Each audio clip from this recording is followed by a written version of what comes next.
은혜 아침에 오신 성도 여러분 평안하십니까? 오늘은 시편 133편 말씀으로 하나님의 은혜를 묵상하도록 하겠습니다. 시편 133편은 참 경이롭고 아름다운 노래이죠.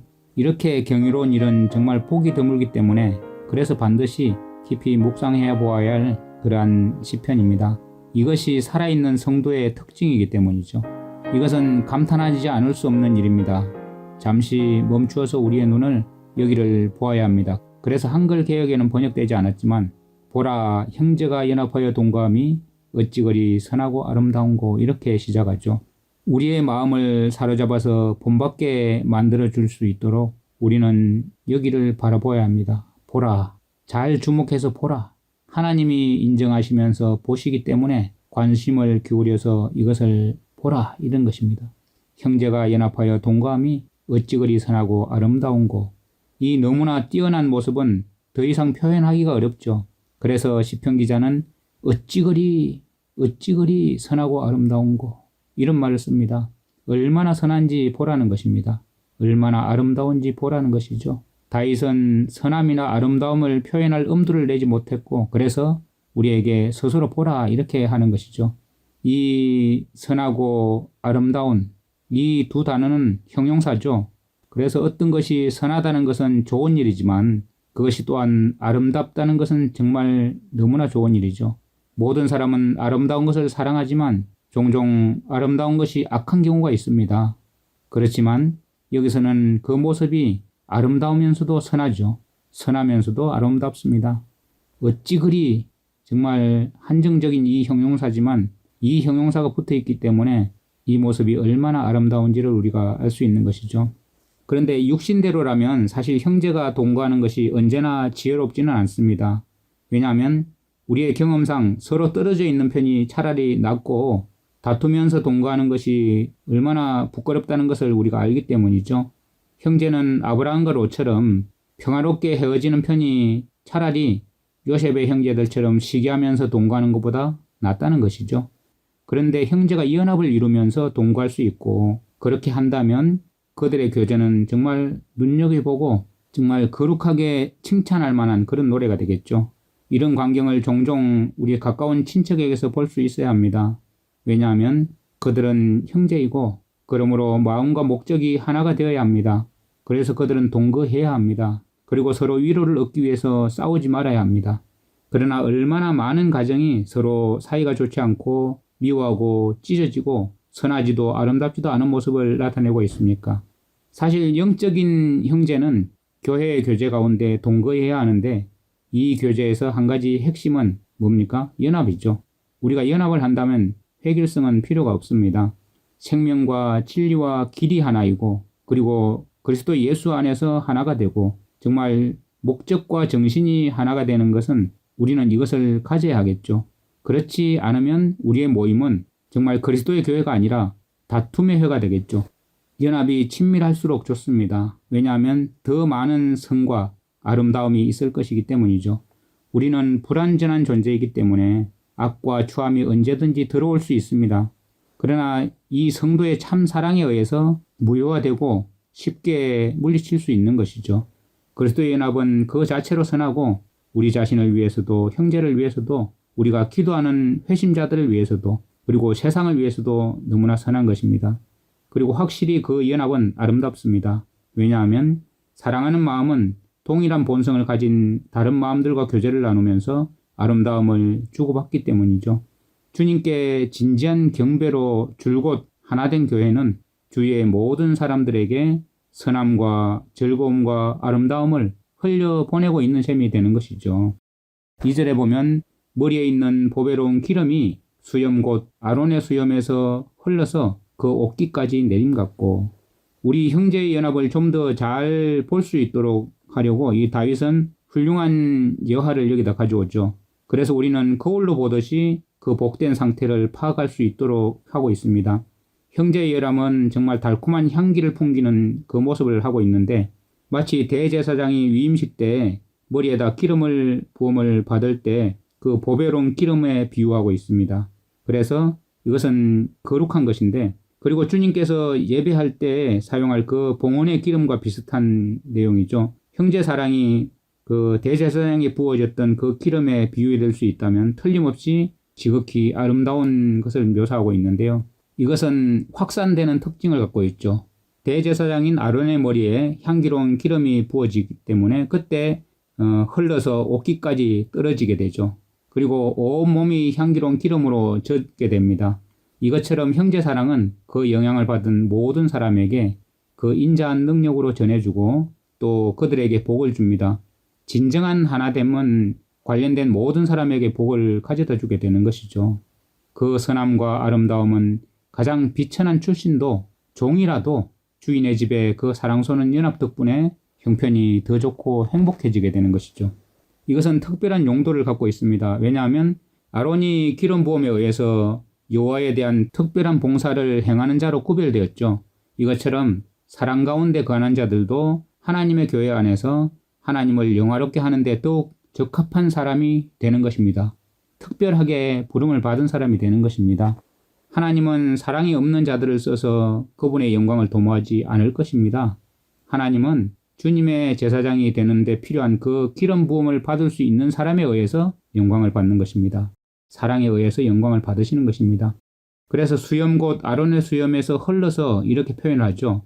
이것은 정말 비교의 핵심인데 기름이 처음에 떨어지던 그 장소에서 한정되지 않고 제사장의 머리에서 흘러서 수염을 적셨습니다. 수염을 적셔서 흘러내리는 것이죠. 그것처럼 머리로부터 흘러내리는 그 형제에는 방울방울 떨어져서 기름처럼 흘려서 모든 것을 향기롭게 한다는 것이죠. 그래서 그 기름은 그 옷깃까지 내림 같고 기름은 일단 움직이기 시작하면 계속 쉬지 않고 흐르기 때문에 이 거룩한 기름은 저지될 수 없고 거룩한 의복 위에 흘러 넘칩니다. 그리고 이것처럼 사실 우리 형제사랑은 처음 솟아난 그 마음에 흘러 넘칠 뿐만 아니라 그리스도의 신비한 몸에 속하는 모든 그 열등한 지체에게도 계속 흘러내리고 그리고 허락이나 성락을 받지 않고도 구하지 않던 곳까지 끝까지 흘러내려간다는 것이죠. 그래서 그리스도의 사랑은 교파나 분파나 민족이나 나이의 경계선을 알지도 구분하지도 않습니다. 그 사람이 그리스도를 믿는 신자입니까?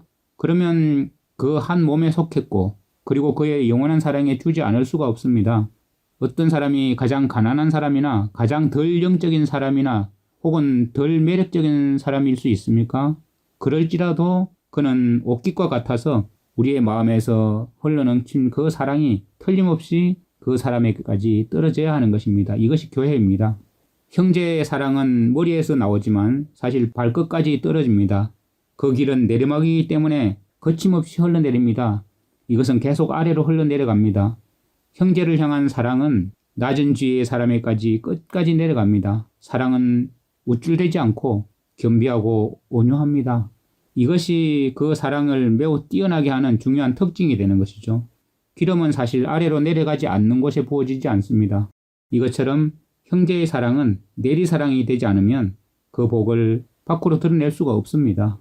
3절에 보면 헐몬의 이슬이 시온의 산들에 내린 것 같도다. 거기서 여호와께서 복을 명하셨나니 곧 영생이로다. 헐몬의 이슬이 시온의 산들에 내린 것 같도다 했죠.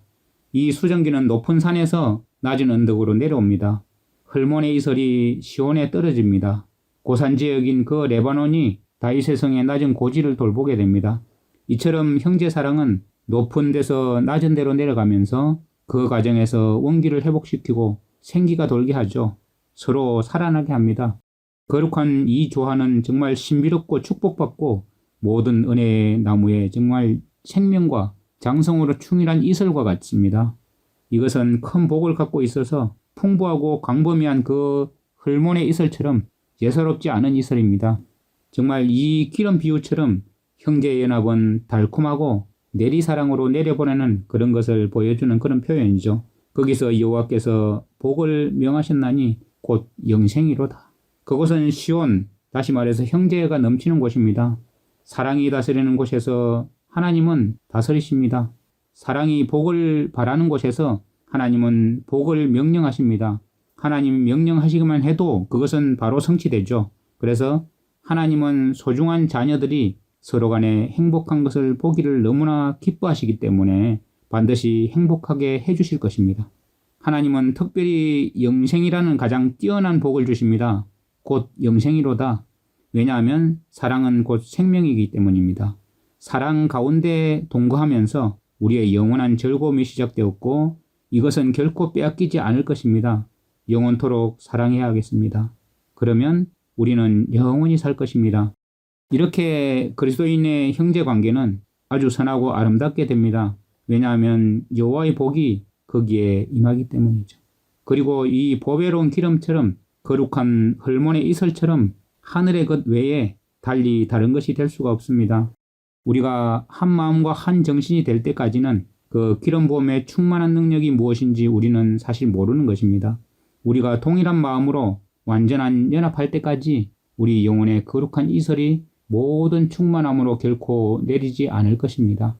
우리에게 주님도 하나이시고 믿음도 하나요 침례도 하나라고 에베소서에는 기록되어 있습니다. 우리가 주님도 하나고 믿음도 하나고 침례도 하나가 될 때까지는 하나님께서 언약하시고 명하신 그 복이 우리 주 하나님께로부터 결코 나오지 않을 것입니다. 그러므로 형제가 연합하여 동거함이 어찌 그리 선하고 아름다운고 정말 주님의 은혜 가운데서 주님께서 머리에 기름을 부으셔서 그 기름의 사랑이 옷깃까지 끝까지 내려갈 때 온전히 주님께서 그 교회를 복주시고 영원한 생명으로 주시기를 기뻐하시는 것처럼 오늘도 우리가 그렇게 살아가기를 간절히 원합니다. 하나님은 소중한 주님의 자녀들이 정말 서로 간에 행복한 것을 보시기를 매우 즐거워하시고 틀림없이 행복하게 해 주시는 분임을 저희가 믿습니다.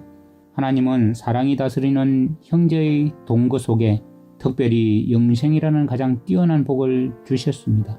사랑 가운데 동거함으로 주님의 자녀들에게 영원한 즐거움이 시작되었고 이것은 결코 빼앗기지 않을 아버지의 상속입니다. 그러므로 주님의 자녀로서 형제가 서로 영원토록 사랑하기를 원합니다. 그리하여 아버지의 아들, 딸로서 형제관계는 아주 선하고 아름답게 됨을 말씀을 통해서 알게 되었으니 보배로운 기름처럼 거룩한 헐몬의 이슬처럼 이 법칙은 위에서 아래로 내리는 내리사랑의 그 법칙대로 흘러내려가게 되어 있다는 사실을 우리가 알기 때문에 이 희귀한 덕을 지금 머리 숙인 주님의 자녀에게 더욱 내려주시옵소서. 단지 우리가 출입하는 사랑이 아니라 형제가 연합하여 함께 거주하는 그 사랑을 주시옵소서. 분리하고 고립되는 정신이 아니라 절겨 동거하는 정신을 주시옵소서. 하나 되는 정신을 주시옵소서. 논쟁하고 차별하는 마음이 아니라 주님의 십자가 사랑에 뜨거운 피로 맺은 연합 가운데 동거하는 마음을 주시옵소서. 주님, 아들이신 예수님을 위하여 우리를 이러한 지극히 보배로운 선하고 아름다운 영적 연합 가운데로 인도하여 주시옵소서. 죄로 멀어져서 영원히 죽을 죄인들을 영원한 생명으로 인도하시기 위해서 죄와 사망의 권세에서 구원하시고 아버지의 자녀로 삼아주시고 유업을 함께 나눈 형제로 맺으셔서 영원한 행복 가운데로 인도하시는 우리 주 예수 그리스도의 이름으로 기도드립니다. 아멘. 시편 133편.